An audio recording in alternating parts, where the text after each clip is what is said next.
आप सभी साथियों का MNT न्यूज़ नेटवर्क में स्वागत है। साथियों, मैं राजा गौतम, आप देख रहे हैं MNT न्यूज़ नेटवर्क। साथियों, मणिपुर घटना आज पूरे देश में एक चर्चा में है। मणिपुर घटना को लेकर आज पूरे देश में आंदोलन हो रहे हैं और लोग अलग अलग तरीके से इसका विरोध कर रहे हैं। इस घटना को लेकर हम बातचीत करेंगे। हमारे साथ आज खास 3 मेहमान हमारे स्टूडियो में मौजूद है। अजय जीनवाल जी जो peoples party of India democratic से हैं, जागृति किशोर मैडम जो मूल निवासी संघ से हैं। आज तमाम देश में आंदोलन हो रहे हैं। मूल निवासी संघ में पूरे देश में आज आंदोलन कर रहा है इस घटना को लेकर। और एडवोकेट भीम किशोर जो एडवोकेट है दिल्ली हाई कोर्ट में। हम तीनों मेहमानों का स्वागत करते हैं अपने स्टूडियो में। देखो, मणिपुर को हमें सबसे पहले समझना होगा कि ये मणिपुर का जो मसला है हमारे संविधान के आर्टिकल 371 के सी में देता है। और आर्टिकल 371C जो है वो एसिमेट्रिकल फेडरलिज्म की बात करता है। भारत में एक फेडरलिज्म है, एक एसिमेट्रिकल फेडरलिज्म। एसिमेट्रिकल फेडरलिज्म का मतलब ये होता है कि सरकार की ये ड्यूटी है कि वहाँ के जो स्टेट हैं वहाँ की भाषा, वहाँ का कल्चर थोड़ा डिफरेंट है और इसलिए उनके डेवलपमेंट के लिए सरकार अलग से जो है स्पेशल प्रोविज़न करती है। तो हम मणिपुर का अगर ऐतिहासिक पृष्ठभूमि को देखते हैं तो हमें पता चलता है कि मणिपुर जो था वो 1972 में जो है एक फुल्ली स्टेट बना।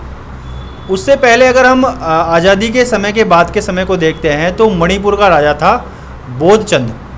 तो बोधचंद ने जो है वो भारत में विलय कर लिया, भारत के गणराज्य में मिल गया वो। इसके बाद सरकार की जिम्मेदारी आ गई कि भी उसका डेवलपमेंट किया जाए। लेकिन हम ये देखते हैं कि वहाँ 2 जाति के लोग हैं, एक कुकी है और एक मेहताई है। तो दोनों जातियों के बीच में वहाँ पर दंगे चल रहे हैं, सांप्रदायिक दंगे चल रहे हैं। अब इन सांप्रदायिक दंगों में क्या होता है कि सरकार उन सांप्रदायिक दंगों को भड़काने का काम कर रही है, ना कि उनको जो है समाप्त करने का काम कर रही है। लेकिन पर्दे के पीछे की जो खबर ये निकल के सामने आती है जब इस पर ब्रिटिश सांसद फियोना ब्रूस का एक कमेंट्स आता है। वो संसद में बोलती है ब्रिटिश पार्लियामेंट में कि ये जो हिंसा है ये प्लान तरीके से हिंसा की गई है। और किनके द्वारा हिंसा की गई है? जो दूसरे धर्म के लोग हैं, खासकर जो इस देश के अंदर जो मनुवादी सोच के जो लोग हैं वो वहाँ पर उन्होंने कई जो चर्च थे उन चर्च को वहाँ पर तोड़वाया। इसका मतलब है कि वर्तमान सरकार जो है वो हिंदुत्व की आइडियोलॉजी के साथ जो है शासन करना चाहती है इस देश के अंदर। और वो चाहती है कि दूसरे जो समुदाय, दूसरे धार्मिक समुदाय जो यहाँ पर बराबर का हक रखते हैं संविधान के अनुसार, उनको किसी तरीके से यहाँ पे डिमोलिश किया जाए। तो प्लान्ड तरीके से ये जो है दंगे फैलाए जा रहे हैं और इसमें सरकार की जो है छुपी मंशा है और इसको इस देश के लोगों को समझना चाहिए। हमने क्या करना चाहिए, हम ये देखते हैं इसमें हुआ क्या आखिर। इसमें इतना नंगा नाच जो है ये सरकार करा रही है कि किस तरीके से एक भारत की नारी के साथ जो है दुर्व्यवहार किया जाता है। ये ऐसा ही दुर्व्यवहार जो था वो फूलन देवी के साथ किया गया था और फूलन देवी को स्वयं न्याय प्राप्त करने के लिए जो है हथियार उठाने पड़ रहे थे।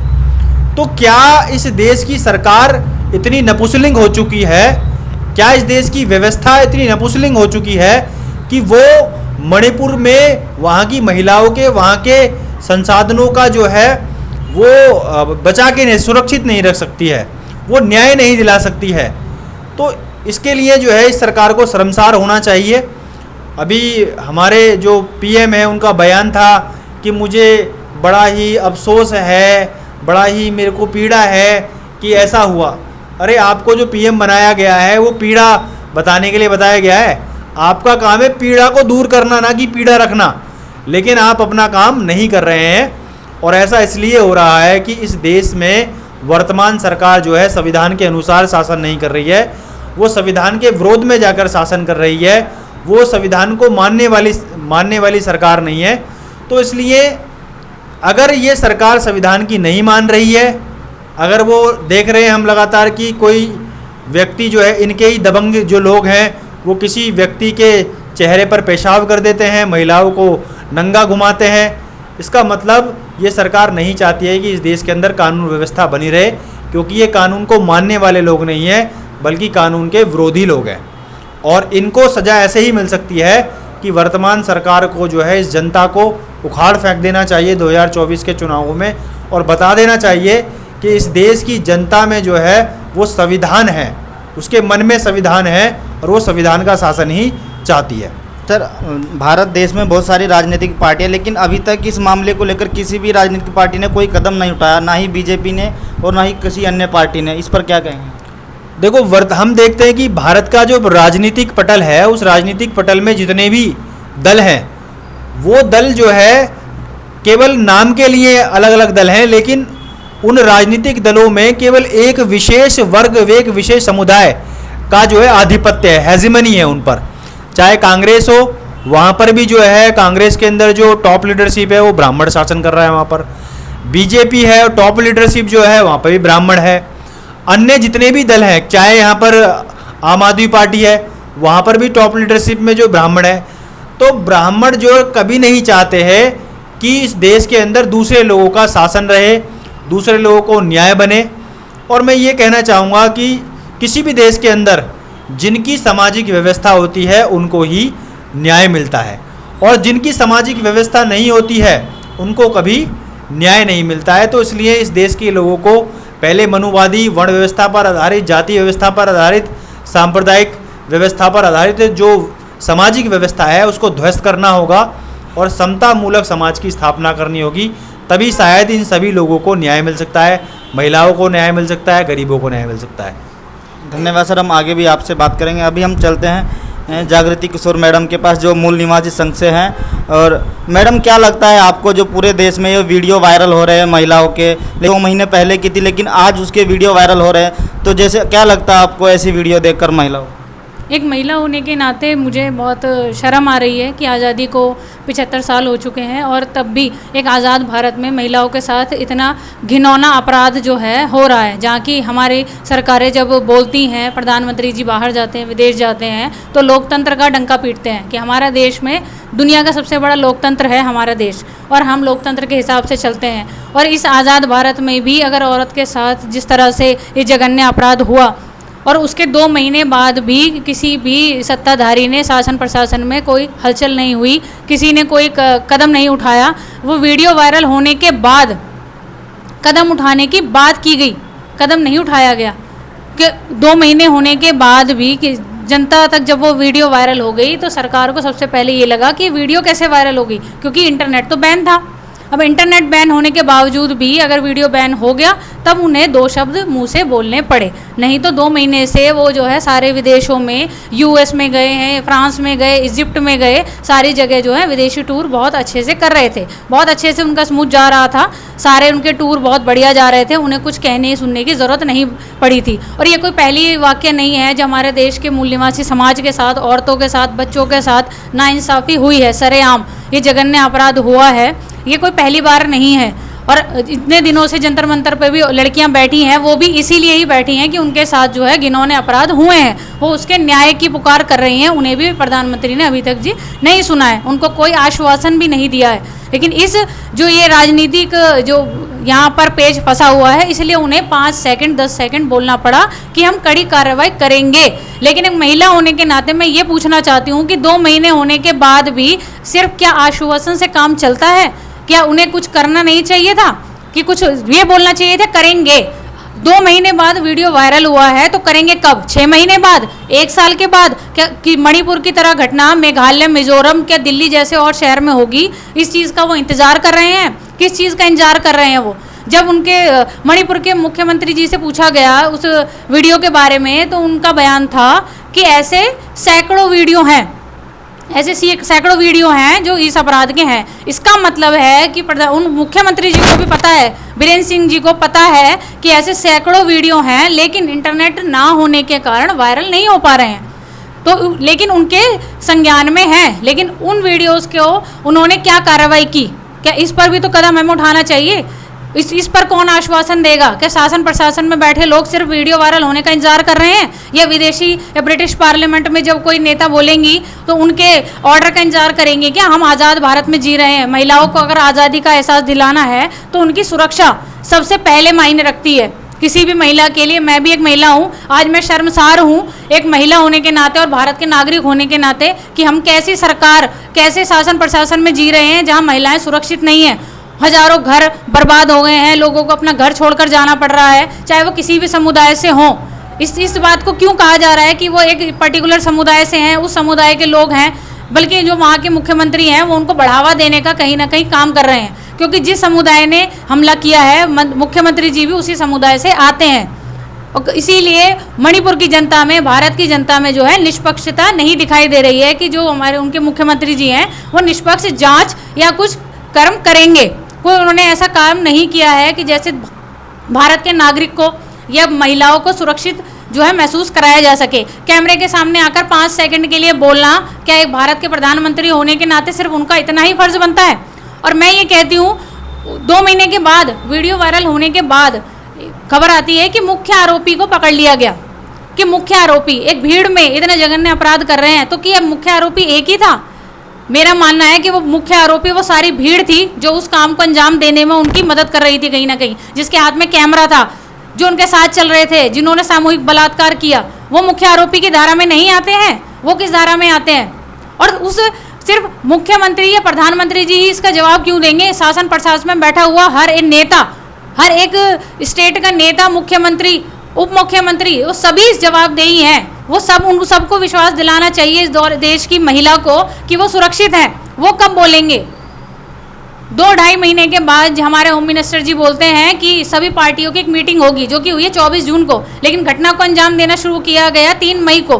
3 मई को जब वो वीडियो वायरल होने का इंतजार कर रहे थे हमारे गृह मंत्री जी भी, प्रधानमंत्री जी भी और सत्ता में बैठे वो सारे अधिकारी कहाँ थे जो इतने सारे बाल विकास कल्याण और मानव जो ह्यूमन राइट्स कमीशन लेके बैठे हुए हैं? क्या उनको इस चीज़ में बोलना या कुछ कदम उठाने की क्या दायित्व नहीं है? उनकी ड्यूटी नहीं बनती है?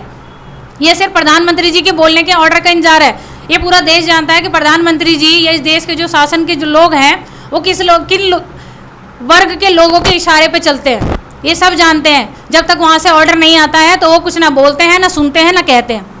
इसीलिए जो है भारत की महिलाओं को असुरक्षित तो फील होगा, क्योंकि आज ये मणिपुर नहीं, ये कल को दिल्ली में भी होगा, यूपी में भी होगा, हर राज्य की महिला के साथ ये काम होगा। और ये एक सोची समझी साजिश के तहत हुआ है। वहाँ पर मणिपुर में पिछले बीते जो 1 साल में सबसे ज़्यादा गन लाइसेंस जो है प्रोवाइड किए गए। क्या वहाँ के लोगों को नहीं पता था कि ये क्यों करा जा रहा है? जो लोग काम कर रहे हैं उनके पास हाईटेक बंदूकें थी, AK-47 से उन्होंने ये काम किया। वो कहाँ से उन्हें मिली? सरकार को इस चीज़ का ब्यौरा देना चाहिए और लोगों को ये मांग उठानी चाहिए कि उनके पास हाईटेक बंदूकें कहाँ से आई। इस चीज़ का आंकड़ा कौन बताएगा? ये सरकार, ये लोगों के सुरक्षा के लिए हथियार खरीदे जाते हैं, ना कि उनको ही असुरक्षित फील कराने के लिए। तो मैं इस देश के सभी शासन प्रशासन, सत्ता में बैठे हुए अधिकारियों से, मंत्री से, मुख्यमंत्री से, सभी से सवाल पूछना चाहती हूँ, वो ऐसा क्या आश्वासन या ऐसा क्या कदम उठाएंगे जो इस देश की महिलाओं को सुरक्षित फील होगा? और बच्चों को 100-200 मौत हो चुकी हैं, 65,000 से ज़्यादा जो हैं घर लोग छोड़कर जा चुके हैं, लोगों सरेआम नरसंहार हो रहा है। ये तो एक वीडियो थी, कितनी वीडियोस तो सामने भी नहीं आई हैं। लोग डर के मारे सामने नहीं आ रहे हैं, इतनी वीडियो वायरल है क्योंकि अभी तक भी इंटरनेट बंद है। क्या होगा जब इंटरनेट खुल जाएगा? सैकड़ों वीडियो होंगी, आज देख रहे हैं कल भूल जाएंगे। लेकिन ऐसे नहीं चलेगा। अगर आप आज़ाद भारत में रहने का जो है दावा करते हैं, एक यहाँ के प्रधानमंत्री को बोला जाता है कि देखिए जी हमने यूक्रेन और उसका रूस का युद्ध रुकवा दिया। क्या आप अपने देश में, अपने एक देश के राज्य में हुए हिंसा को आप नहीं रुकवा पाए? ये सबसे बड़ी शर्मिंदगी की बात है। और इस देश के नागरिक होने के नाते मैं भी शर्मिंदा हूँ कि एक देश की औरत के साथ, महिला के साथ ऐसा जघन्य अपराध हो रहा है और हम कुछ नहीं कर सकते हैं, क्योंकि शासन प्रशासन में बैठे हुए लोग वो नहीं चाहते हैं कि इस देश के मूल निवासियों के साथ, औरतों के साथ, बच्चों के साथ न्याय हो। वो समता मूलक समाज नहीं चाहते हैं, न समानता, स्वतंत्रता, बंधुता में बिल्कुल भी वो बिलीव नहीं करते हैं। वो घृणा की, नफरत की राजनीति फैलाते हैं। उन्होंने पहले से भी यही किया है और आज भी वो यही कर रहे हैं। लेकिन लोगों को जो है समझ धीरे धीरे आ रहा है। कहते हैं ना, जब उन्होंने उनके कत्लेआम का जो उन्होंने काम किया था, उसी बेसिस पे तो हमने उनको चुना, हमारे देश के प्रधानमंत्री जी को। तो आज आप उनसे रहम की या किसी एक्शन की उम्मीद कैसे कर सकते हैं? तो एक औरत होने के नाते मैं बहुत शर्मसार फील कर रही हूँ। लग रहा है कि हमारे ही साथ ऐसा हुआ है, क्योंकि मैं भी एक औरत हूँ, कि जब कोई ऐसा जघन्य अपराध किसी के साथ होता है तो हम उसको फील कर पाते हैं कि ये क्या अपराध है कि हम आज़ाद भारत में जी रहे हैं, हम भी बच्चे वाले हैं, हमारे बच्चे बड़े होंगे, कि ये 21वीं सदी चल रही है। एक तरफ तो हम चांद पे पहुंच गए हैं और दूसरी तरफ क्या हो रहा है, चांद पे पहुंचते हैं तो उसका पूरे दिन टीवी में दिखाया जाता है। मीडिया ने ये खबर क्यों छुपाई, मीडिया ने क्यों नहीं, ठीक है सिक्योरिटी रीजंस की वजह से जो है इंटरनेट बैन किया, लेकिन अगर ऐसी वीडियो निकल कर आ रही थी तो ये मीडिया ने क्यों नहीं दिखाई, ये मीडिया ने एक्शन क्यों नहीं लिया, पक्ष और विपक्ष में सारे नेताओं का बयान क्यों नहीं आया, वहाँ जाके 2 आंसू बहा रहे हैं, आंसू बहाने से कुछ नहीं होगा, ये घड़ियालू आंसू बहाते बहाते सालों हो गए हैं, 75 साल निकल चुके हैं। एक वो फूलन देवी के साथ हुआ और आज भी वही हो रहा है, समय बिल्कुल भी नहीं बदला है, समय सेम है, लेकिन जब तक ये सत्ता में बैठे हुए लोग, एक वर्ग के जो लोग हैं, अपनी घृणा की राजनीति को नहीं बंद करेंगे तब तक कुछ भी नहीं बदलेगा। ये ना समानता चाहते थे, ना समानता चाहते हैं और ना ही चाहेंगे। इसीलिए इनका सत्ता से प्रधानमंत्री जी को तो आंसू बहाने की बजाय इस्तीफा दे देना चाहिए था, क्योंकि वो इस चीज़ को ना रोक पाए और ना ही उसके खिलाफ कोई कदम उठा पाए। सिर्फ एक गिरफ्तारी हुई है, 5 लोग, इतनी सारे लोगों की भीड़ में 5 लोगों की गिरफ्तारी से न्याय नहीं मिलता है। न्याय के लिए कदम उठाने पड़ते हैं। अधिकारियों को क्यों नहीं बोला उन्होंने कदम उठाने के लिए? पुलिस के सामने उन लड़कियों को खींच कर ले जाया गया, क्या कर रही थी पुलिस? पुलिस किसके इशारों पर चलती है? तो ऐसी चीज़ों को हमें बहुत सीरियस से देखना चाहिए। ये बहुत गंभीर विषय है और ये नहीं है कि हम उस राज्य के नहीं हैं, मणिपुर भी भारत का ही राज्य है और हम आज़ाद भारत में रह रहे हैं। ये करने के दिखाने के लिए हमें बहुत कदम उठाने चाहिए। ये गंभीर विषय है, सोचने का विषय है कि आज फूलन देवी की जो हम पुण्यतिथि मना रहे थे, उसके बावजूद आज भी ऐसी घटनाएं होती हैं और इस चीज़ के लिए मैं बहुत शर्मसार हूँ। बहुत हमें ऐसा लग रहा है कि जघन्य अपराध खुद हमारे स्टेट में हुआ है और हमारे लोगों के साथ ही हुआ है और मैं इसके लिए बहुत शर्मिंदा हूँ और इससे ज़्यादा और सरकार से हम क्या ही बोल सकते हैं। एक तरफ मोदी जी बोलते हैं कि बेटी बचाओ बेटी पढ़ाओ, फिर उसी भारत देश में ऐसी घटनाएं महिलाओं के साथ हो रही है। ये घटना मणिपुर की नहीं है, ऐसी भारत में तमाम घटनाएं रोज होती रहती है, तो इस पर क्या कहेंगे मैडम?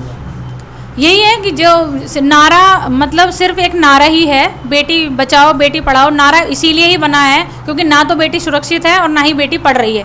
जब ऐसा नहीं होता है तभी हम उसको नारा बनाते हैं, स्लोगन बनाते हैं ताकि वोट बटोर सके, राजनीति चमका सके। और दूसरी तरफ हम कुछ कदम नहीं उठा रहे हैं ना, सीधे नारा बना देने से, बोलने से बेटी बचाओ बेटी पढ़ाओ, इससे कुछ नहीं होगा। इसके लिए कदम उठाने पड़ेंगे, कुछ तो एक्शंस लेने पड़ेंगे, एक्शन प्लान करना पड़ता है। नारा देने से कुछ नहीं होता है, लेकिन एक्शन प्लान के नाम पे कुछ भी नहीं है तो कहाँ से बेटी बचा पाएंगे और बेटियों को पढ़ा पाएंगे? शिक्षा का जो है निजीकरण कर रहे हैं, सुरक्षा के नाम पर जो है पुलिस वाले, देखिए ना उनके सामने ही लोगों लड़कियों के साथ जो है हत्याएं हुई, उनके सामने उनको लेकर गए, उनके सामने उन्होंने कपड़े उतारे। क्या पुलिस उस टाइम नहीं थी कि कौन बचाएगा बेटियों को, कौन बचाएगा? अब पढ़ाने के नाम पे शिक्षा का जो हाल जो कर दिया है सरकार ने, वो सबको दिख रहा है कि क्या हाल कर दिया है, तो कैसे पढ़ाएगा? तो नारा तो सिर्फ नारा बन के ही रह जाएगा अगर उसके लिए कुछ किया नहीं गया। और इसके लिए मैं ये अपील करना चाहती हूँ, अगर देश के जो सत्ता शासन प्रशासन में बैठे हुए लोग अगर समानता या बेटियों को बचाने का काम नहीं कर सकते हैं तो नागरिकों को अपने जो नागरिक दायित्व हैं जो हमारे कॉन्स्टिट्यूशन में उन्हें दिए गए हैं एक दूसरे के प्रति, वो हमें समझने चाहिए। उनको हमें देखना चाहिए कि हम कहाँ गलती कर रहे हैं, क्योंकि अगर एक नागरिक जब अपने दायित्व को समझेगा तो पूरा देश जो है वो बिल्कुल भली बात अपने सभी नागरिक अपने दायित्वों को समझेंगे और एक स्टेट से जो दूसरे स्टेट में जो लोगों के अंदर जो घृणा का भाव होता है वो कम होगा। तभी हम दूसरे स्टेट की बेटी, चाहे अपने समाज की बेटी हो, उनको हम बचाने के लिए आगे आएंगे और उनकी पढ़ाई के लिए जो है सपोर्ट भी करेंगे। लेकिन जब तक हम उन्हें अपना मानेंगे, यहाँ तो स्टेट में भेद कर दिया जाता है, नॉर्थ ईस्ट हो चाहे कोई भी स्टेट हो कि वो तो उस स्टेट से हैं। आज भी कितने लोग सोच रहे होंगे कि वो हमारे स्टेट का तो है नहीं, या हमारे घर से तो हुआ नहीं है, हमारे घर की बेटी नहीं है।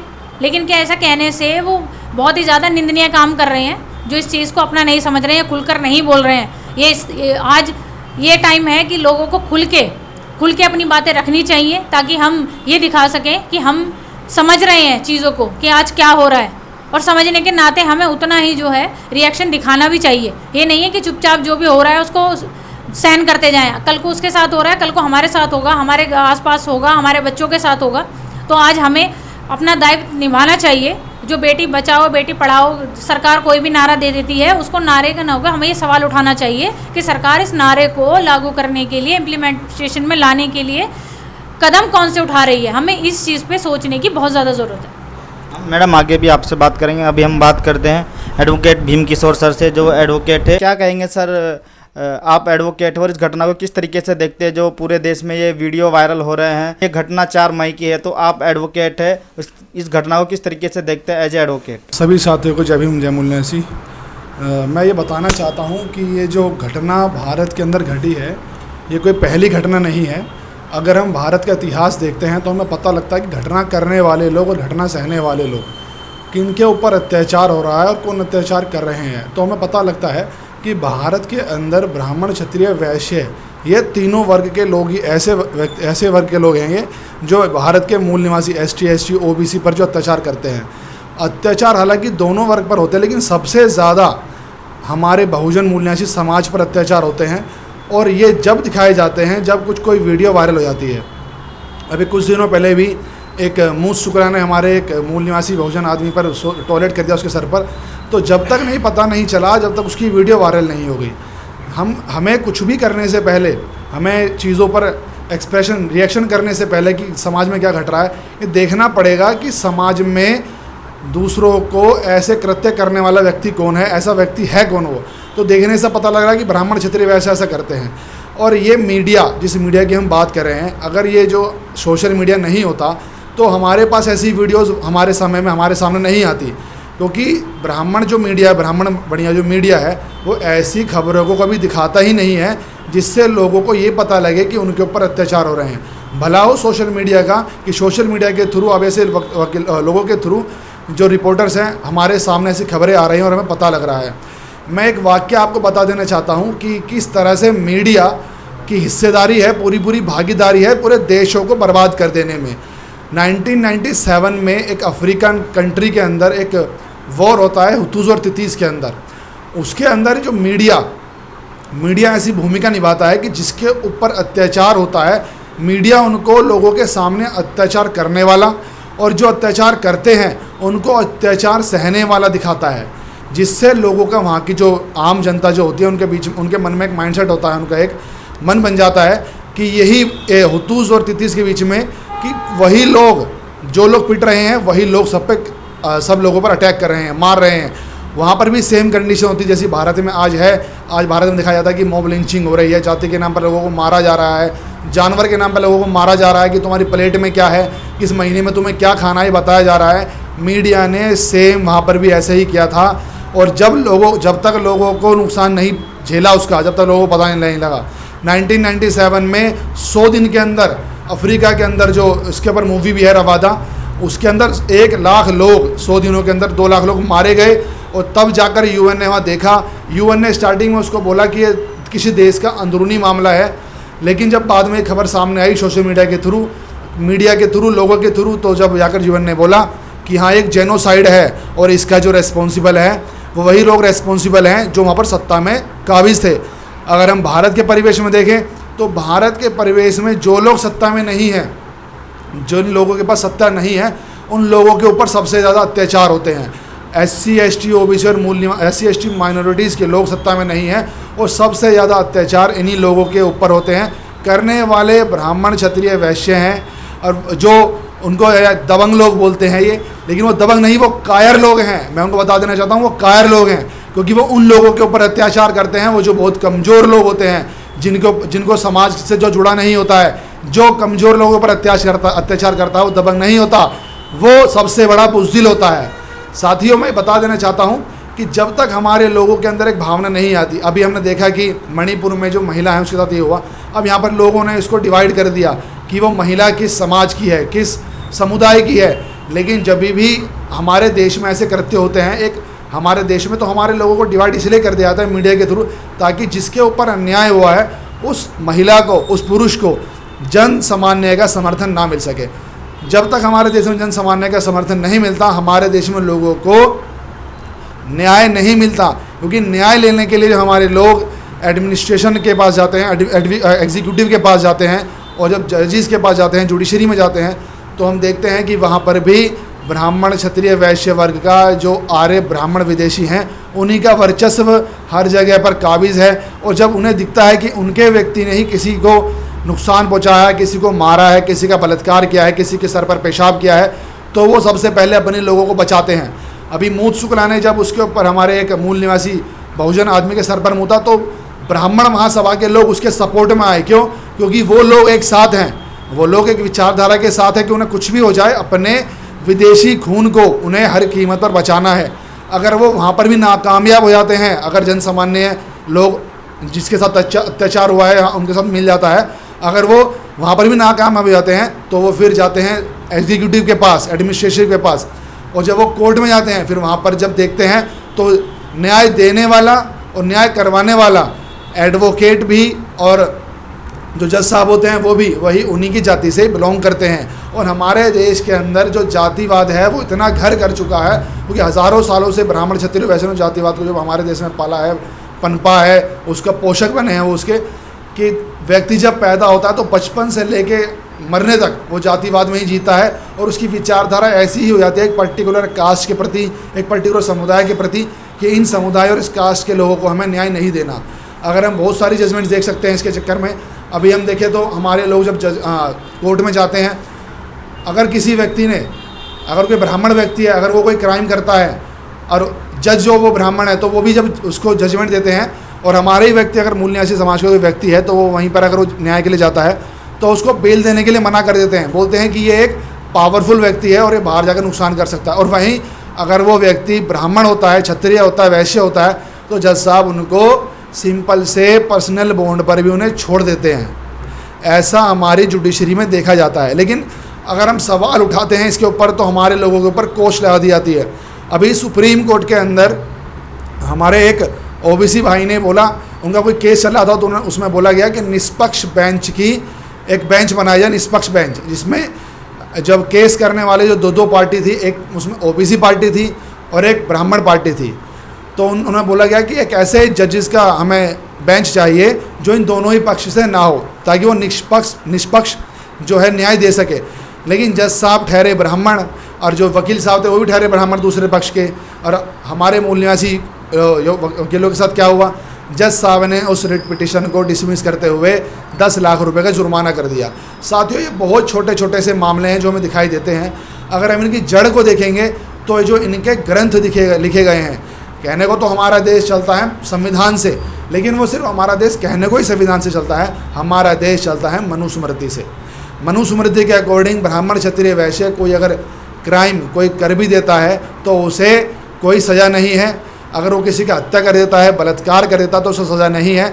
ऐसा ही उसको लागू करवाने के लिए ये लोग उसको हर हद तक उसे अपने साथी को बचाने की कोशिश करते हैं।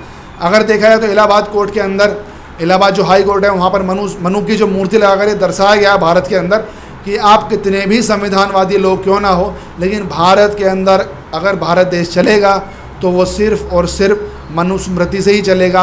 और जब मनुस्मृति से देश चलेगा तो मेरा ये जन सामान्य को बताना चाहता हूँ कि आप भूल ही जाना कि आपको न्याय मिलेगा। न्याय मिलना तो दूर, आपके साथ ऐसे ऐसे कृत्य करे जाएंगे कि आप अपने घरों से बाहर नहीं निकल पाएंगे। हर चीज़, अगर अभी आपको इस चीज़ को बदलना है तो आपको एक आंदोलन खड़ा करना पड़ेगा, एक वैचारिक आंदोलन खड़ा करना पड़ेगा, उससे सामाजिक आंदोलन खड़ा करना पड़ेगा, और उसके बाद आपको सत्ता में आना पड़ेगा। क्योंकि किसी एक बहुत बड़े राजनीतिज्ञ ने बोला है कि जिस वर्ग का शासन होता है उस वर्ग की महिलाओं के साथ, पुरुषों के साथ अत्याचार नहीं होता। और अगर हम इसी को देखेंगे तो भारत देश के अंदर जो शासन है वो ब्राह्मण क्षत्रिय वैश्य आर्य विदेशियों का शासन है। वो किस बेशक से सत्ताधारी पार्टी कोई भी हो सकती है, लेकिन जैसा हमारे पूर्व साथी ने बताया कि सत्ता पार्टी कोई भी हो, लेकिन सत्ता करने वाला जो जाति है, सत्ता की जो जातियाँ हैं वो कभी भी वर्ग बदलता नहीं है। वो ब्राह्मण क्षत्रिय वैश्य वर्ग का ही व्यक्ति होता है। इसलिए साथियों, जब तक इस देश के अंदर मूल निवासी लोगों की सरकार नहीं आएगी तब तक ये अत्याचार होते रहेंगे, बढ़ते रहेंगे और लोगों को ऐसे ही मारा काटा जाता रहेगा। मेरी आप सभी साथियों से दरख्वास्त है कि दूसरों के बहकावे में ना करके लोगों को ग्राउंड पर आकर देखना चाहिए, अपने लोगों से मिलना चाहिए। कि उनके मनों में लोगों ने डाल रखा है कि हम भारत को हिंदू राष्ट्र बनाएंगे। साथियों, अगर भारत देश हिंदू राष्ट्र बन जाता है तो आपको घर से निकाल कर आपकी महिलाओं को आपके सामने मारा जाएगा, उनका बलात्कार किया जाएगा, आपके बच्चों को जिंदा मारा जाएगा। अगर आपको ये रोकना है तो आपको एक ऐसी पार्टी का साथ देना पड़ेगा जो संविधानवादी पार्टी है। इसी के साथ मैं आपका धन्यवाद देता हूँ। सभी साथियों को जय भीम, जय मूल निवासी। अजय सर क्या कहेंगे इस पे कि अंत में जैसे तमाम पार्टियां राजनीति तो करती है लेकिन ऐसी घटना पर चुप्पी साध लेती, तो इस पर अंत में क्या कहेंगे 2 मिनट? मैं यही कहना चाहूँगा कि वर्तमान में जो हमारा समाज है, जो जिस देश का नागरिक है, उसको संविधान को लेके जो है जागरूक होना चाहिए। और अगर वो संविधान के प्रति जागरूक हो जाएगा तो उसके अंदर जो सरकार चुनने की जो क्षमता है वो डेवलप होगी। क्योंकि अगर वर्तमान की सरकार जो है इस नागरिक को, इस समाज को, इस देश के लोगों को न्याय नहीं दिला पा रही है, अगर वो अराजकता ख़त्म नहीं कर पा रही है, अगर वो उस देश में शांति और सुरक्षा कायम नहीं कर पा रही है, इसका मतलब है कि इस देश की आवाम ने गलत सरकार को चुन लिया है। इसका मतलब है कि इस देश के नागरिक जो है एक सही सरकार को नहीं चुन पा रहे हैं। वो सही सरकार को क्यों नहीं चुन पा रहे हैं?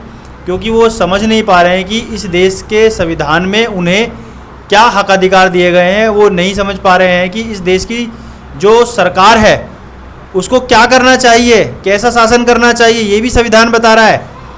तो अगर हम संविधान की जागरूकता इस समाज के अंदर फैलाते हैं तो मुझे लगता है कि आने वाले वर्षों में जो भी सरकार रहेगी वो एक संवैधानिक सरकार रहेगी, संविधानवाद को मानने वाली सरकार रहेगी, ऐसा मैं कहना चाहता हूँ।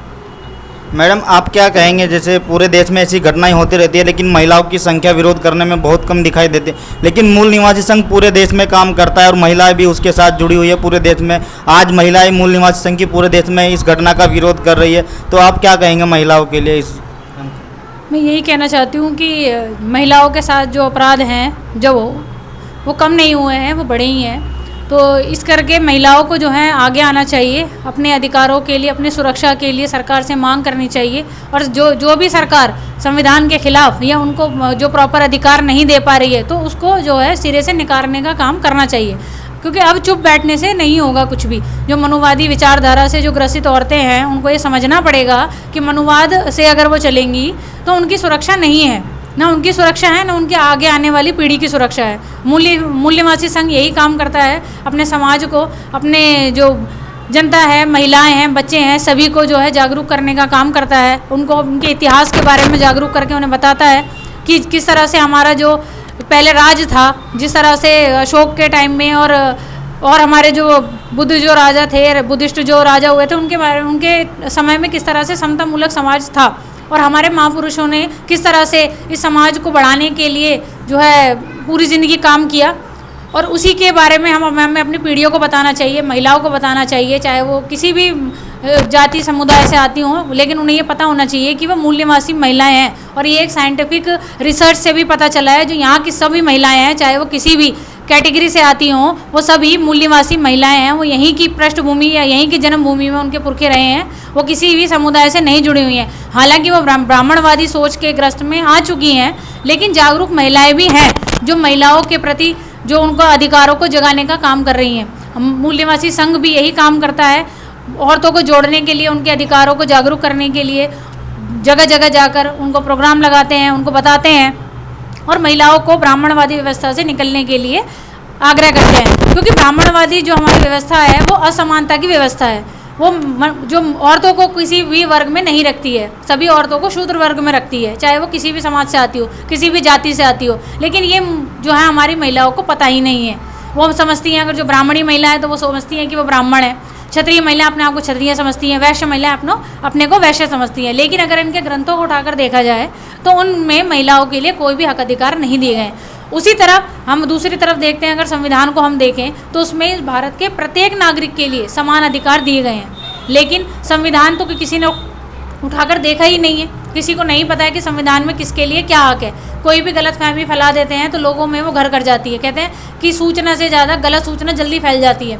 तो ये महिलाओं को, सभी नागरिकों को देखना चाहिए, संविधान ने किसी में भेद नहीं किया है, सभी को बराबर हक अधिकार दिए हैं, स्वतंत्रता दी है, समानता दी है, बंधुता के लिए जो है उसमें प्रावधान दिए गए हैं। लेकिन लोगों को धर्म के नाम पे बांटकर ब्राह्मणवादी जो लोग हैं, मनुवादी जो लोग हैं, वो लोगों को बांटने का काम करता है। और देश में अगर भाईचारा या समानता की व्यवस्था अगर आएगी तो वो सिर्फ संविधान के ही विचारों से आएगी, संविधान के आर्टिकल्स को, संविधान को पढ़ने से ही आएगी।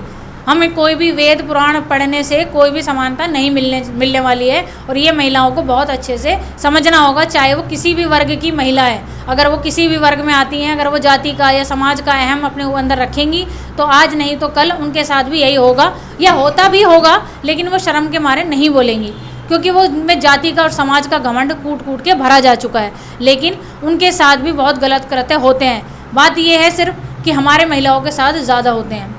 हमारी महिलाओं की जो समाज है, जो न्याय है, उनको नहीं मिलता है, बहुत देर लगती है। और आए दिन में कितनी घटनाएं आ जाती हैं, लेकिन मीडिया कुछ नहीं दिखाता। तो महिलाओं को तो बहुत सजग होने की ज़रूरत है। जब एक महिला सजग होगी तो अपनी पूरी पीढ़ी को सजग करती है, पूरी पीढ़ी को सावधान करेगी और सही शिक्षा देगी, स्कूली शिक्षा भी देगी और सामाजिक शिक्षा भी देगी।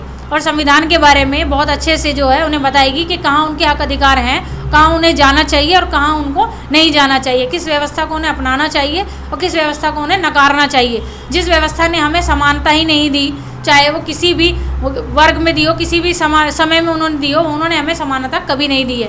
सिर्फ संविधान ने ही हमें समानता दी है। और ये हमारे देश के लोगों को, महिलाओं को, बच्चों को, नागरिकों को जल्द से जल्द समझना ही पड़ेगा। सिर्फ संविधान की बात करने वाले लोगों के जो है बातों में नहीं आना चाहिए। जो संविधान के जो फॉलो करेंगे, संविधान को इम्प्लीमेंट करेंगे, उसी पार्टी को चुनना चाहिए। उन्हीं लोगों को जो है शासन प्रशासन में, सत्ता में बिठाना चाहिए। यही मैं कहना चाहती हूँ। साथियों, अगर हमारा ये वीडियो आपको पसंद आए तो इस वीडियो को शेयर करें, लाइक करें, कमेंट्स करें।